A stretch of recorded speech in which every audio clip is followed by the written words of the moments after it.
Welcome to our episode with Marcus Trummer. I'm excited to get the chance to talk to Marcus because he's been doing so many incredible things with music recently. He's made a big fancy record in Toronto. He's working with a record label. He's doing a lot of things that you don't get to see so often anymore, and doing a lot of things in the more kind of conventional wisdom of music. And I think that speaks to his approach to life in general. We end up chatting a bit about sort of a roots-based outlook on life. Marcus inhabits a space generally described as blues music that really has a lot of foundations. It's got a lot of rules and it's got a lot of breaking rules. But overall, roots music as a whole has a reverence for time put in and for effort put in. And you can hear that in the songs and in the level of musicianship and in the guitar solos. Marcus is a guy that, as long as I've known him, I haven't seen him wait for someone else to bring an opportunity to him. He works hard to have the best show he can, to play guitar the best he can, to sing the best he can, to have the best songs he can. And I really think there's a lot of inspiration to draw. All right.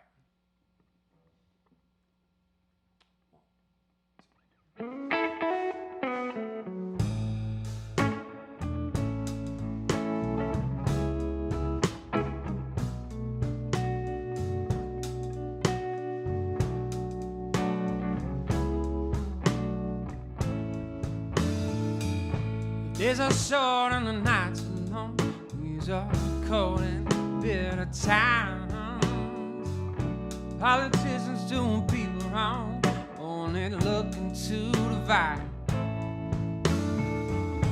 When I look at what is going on, instead of where it just ain't right, I'm tired of wishing this could all be gone, praying for a turn of tide. So that's why I'm not gonna sit away and wait for a good thing to come along my way. 'Cause we, oh, when I promise tomorrow, just a day, so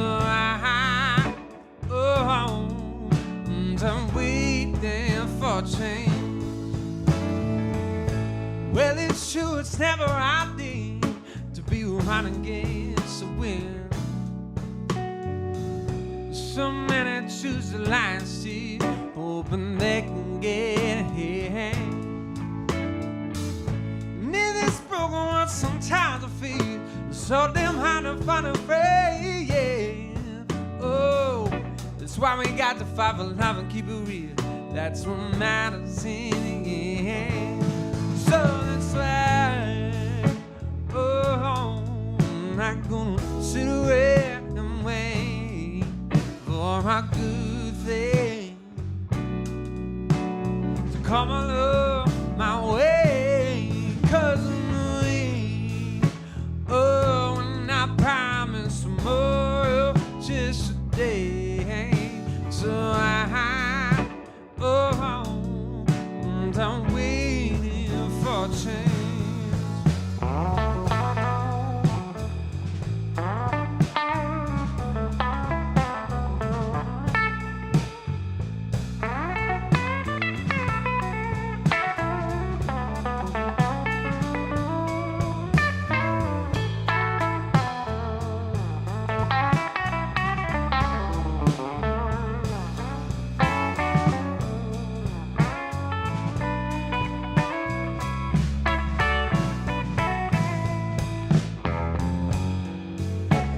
Don't be afraid to take a stand. See, it's better to lose than to give in. Because we're only given just one chance to live the life we wanna live. So that's why, oh, I'm not gonna sit around and wait for a good thing to come along my way. 'Cause we know we, oh, and I promise more just a day. So I'm waiting for change.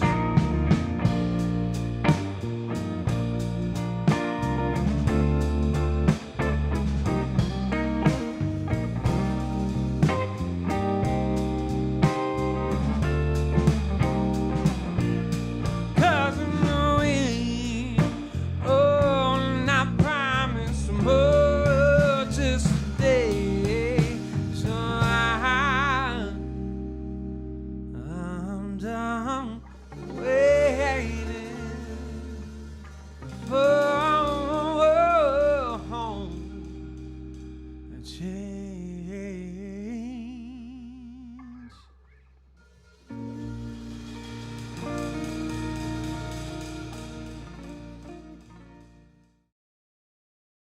Sweet.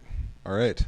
Well, welcome to the Weird in High School video podcast. I am your host, Bretton Lee John, and I'm joined by Marcus Trummer. How you What's doing? going on? Happy to be here. Yeah. Hanging out. Hanging out, listening to some tunes. It's, yeah, you guys, we just heard you play. You guys played great. It's, you're sounding tight. I know that, there's definitely an element of I guess musicianship and I want to say seriousness, but that makes it sound like it's no fun. But like you're taking it seriously. You're taking playing seriously in a way that I find is like not tremendously common these days. Like even the idea of playing music in a room with other people is a little bit of a lost art at this point. How have you come to find your players, and how have you built your culture around the band? No, I mean, I think it depends a lot, like what genre you and kind of what background you come from. Like as you're saying, coming from kind of a blues background, well, that music is also like it can be very loose. The intention behind it always is very serious.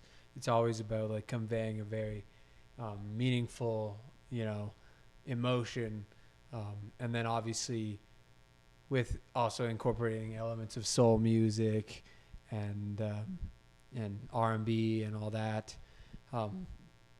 Then you're drawing from jazz and that whole world, which obviously, there's a lot of very very serious players in that realm of things, and I think I like to dip my toes in that world. I don't claim to be a jazz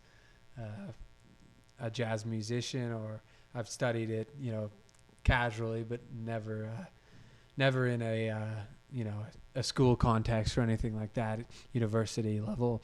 So I think it just comes down to the genre and the type of songs I write. If I was writing more, I don't know, crazy punk rock or something, we'd be a little more loose or free to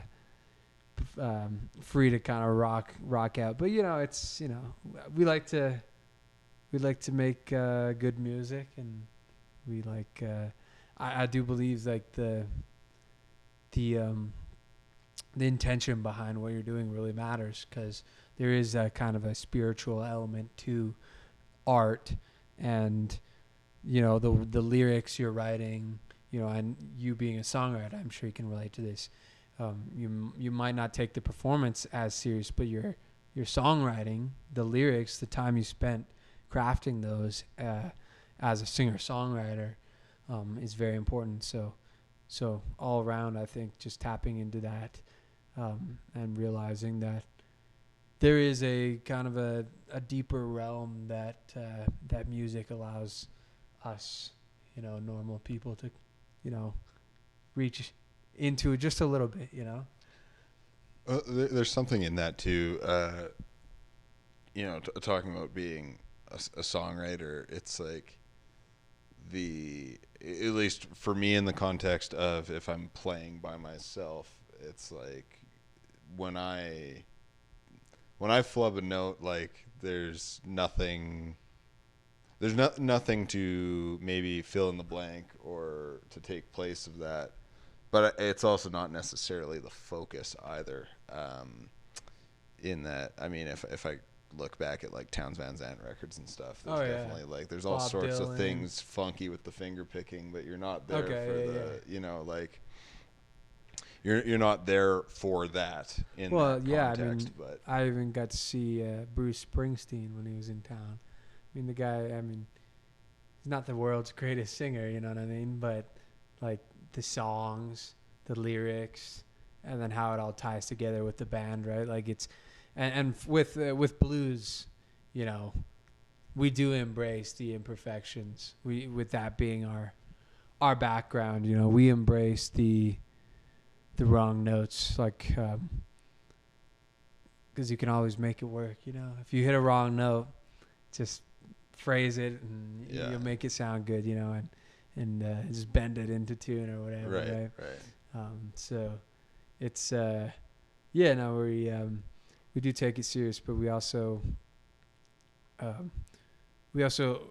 like to take risks too. Some of my solos, as you can see, I'm always improvising my solos. Nothing is ever planned out. So you're always kind of walking that dance between, is it going to work out? Is it going to go off the rails? And sometimes, inevitably it does, right? And I always like to really push that, especially with the live show, with the audience. It's one of those things where you're getting their energy, and you might as well really push it. And sometimes we get a little crazy, but it's that's part of just exploring the depth that you can take a song to live. So I've always liked to stretch things out, get into the jam, especially when we have the full band. There's that like you're talking about the wrong notes. I mean, there's that Bahamas song where he says, if I play the wrong note, I just play the wrong note twice.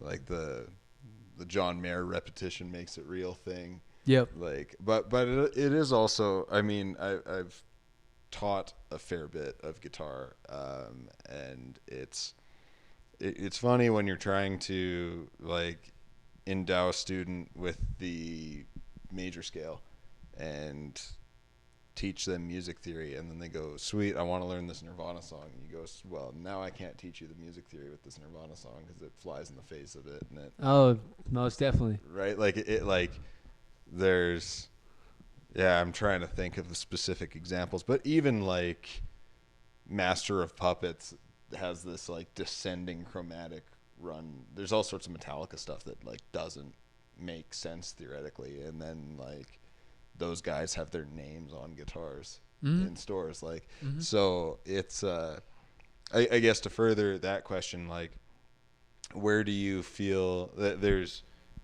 in blues there's a huge amount of nerdiness and theory you can get into, and then there's also figuring out how to break the rules in a blues way. What is breaking the rules in the blues way to you?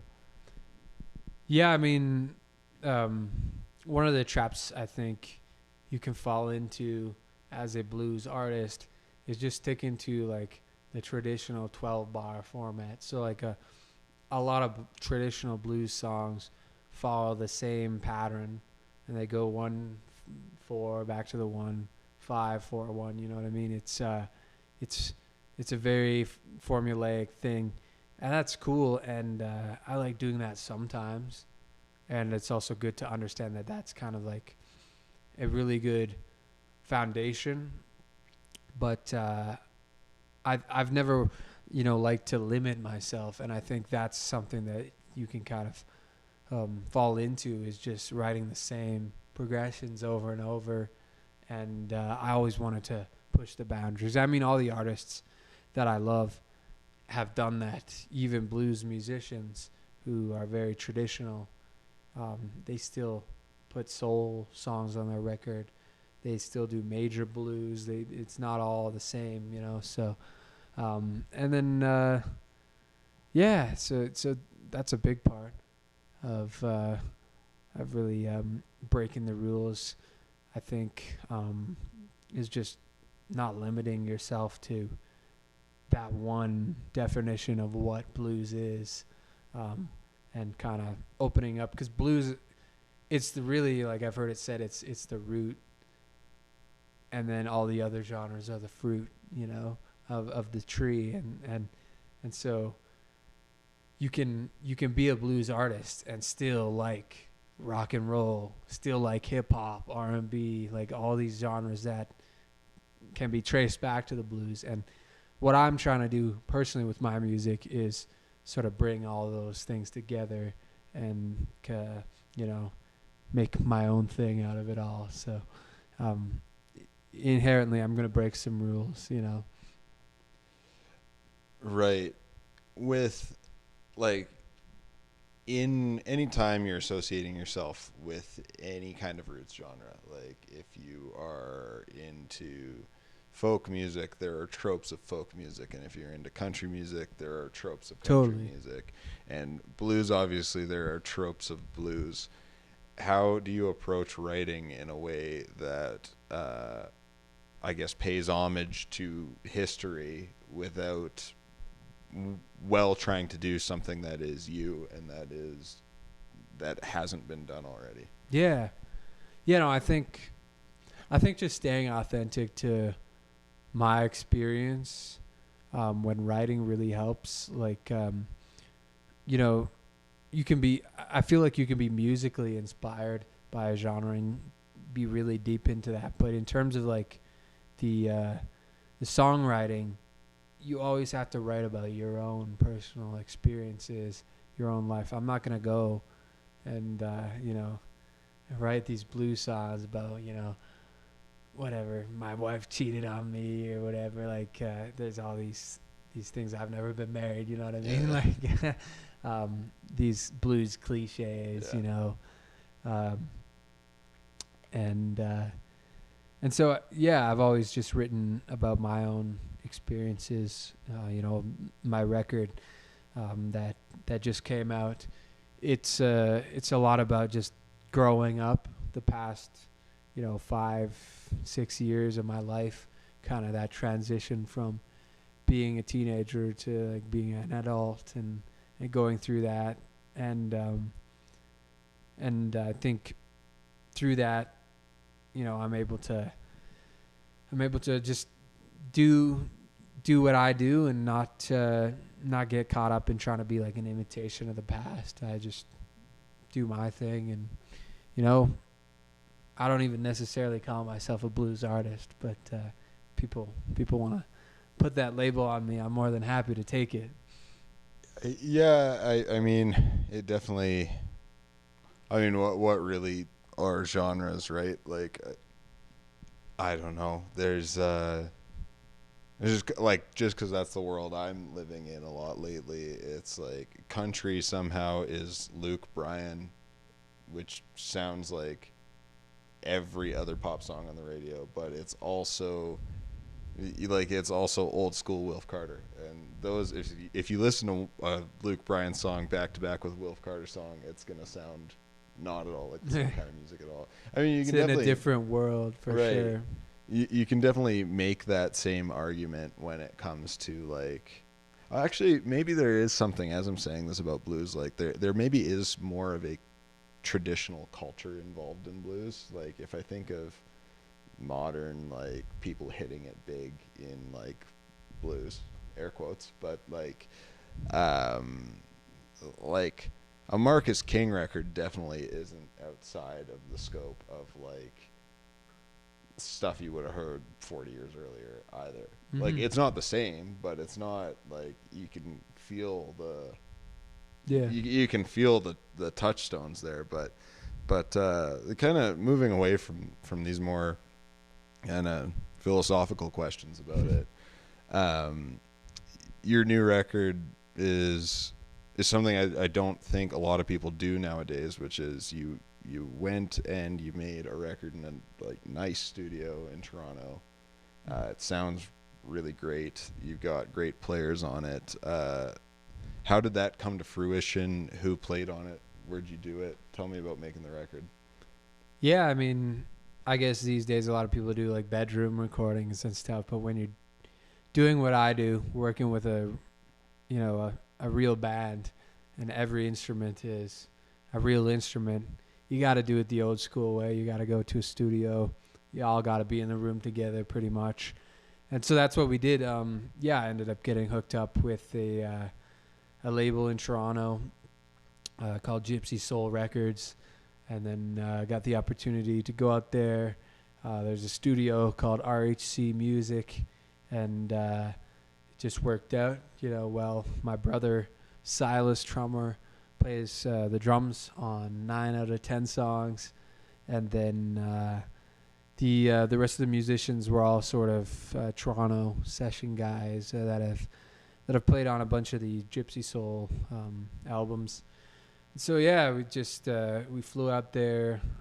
This would be 2 years ago now, about this time, and we put it together in about a week of just tracking. I had all the songs in advance from all the years, but it being my first full-length record, I had a lot of songs to draw from, and we just sort of picked the best ones that sort of had a cohesive message, and it went really well. So I've got Stacy Shopswitz on bass guitar, Miles Evans Brana played the keys and organ, and then we had Nikki Lawrence come in and sing background vocals, and then we had some horn players in Toronto play as well. The background vocals and the horns were done after the fact.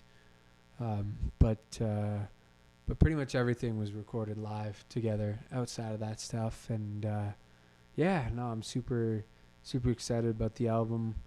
I think it's just nice to have like a full project out to stand behind, which I know these days a lot of people just do singles and stuff now too, trying to make it. But I think there is something about putting out an album and kind of showing people, I'm serious. Like, I'm not messing around here, and we'll see what happens. I'm looking forward to getting out on the road for sure, and touring it and just taking it to the people and, seeing what hits.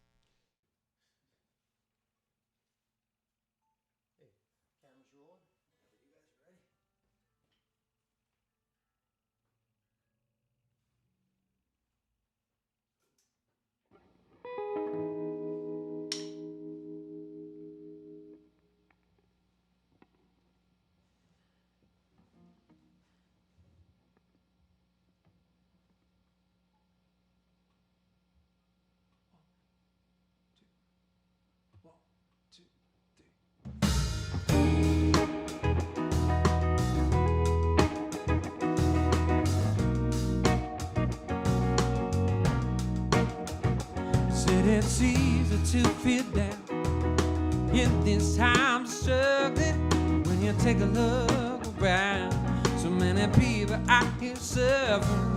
Really, isn't it a shame the way it seems that things are headed? If we keep moving at this rate, I might not last another second in this place where my dreams are gone.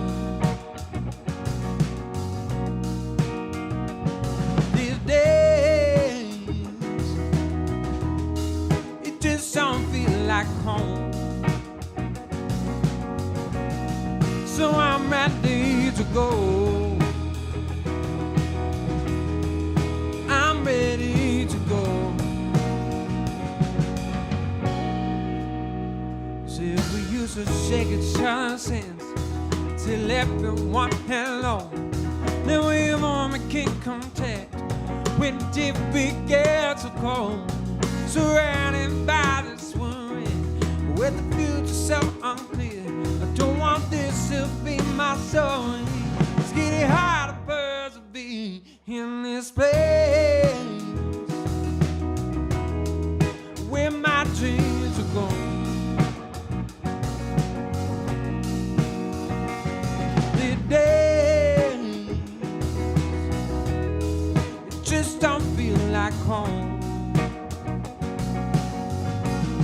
So I'm ready to go. I'm ready to go. I'm ready to go.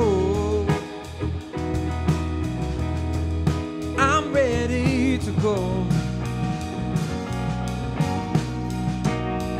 What happened to the love that we used to know?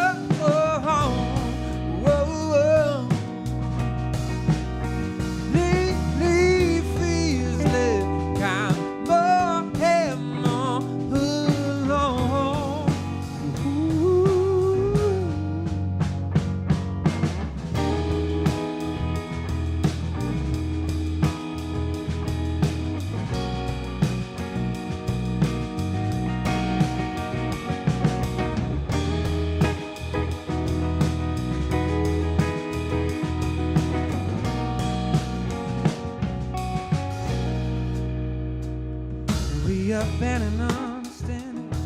Did we lose our empathy? Where did we get so demanding? Forget how to disagree. And I become so disillusioned with the way that I come from. I want to help on a solution. I'm so tired, I've got to run from this place where my dreams are gone.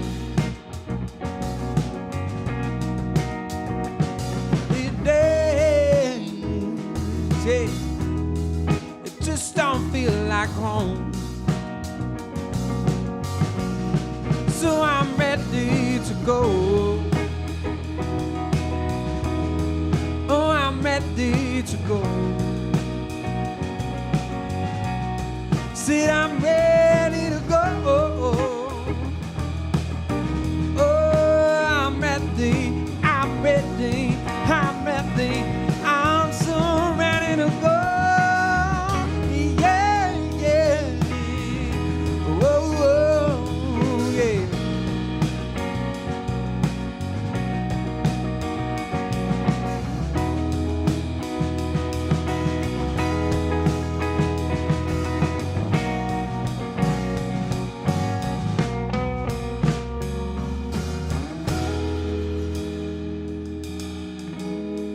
So I'm ready to go.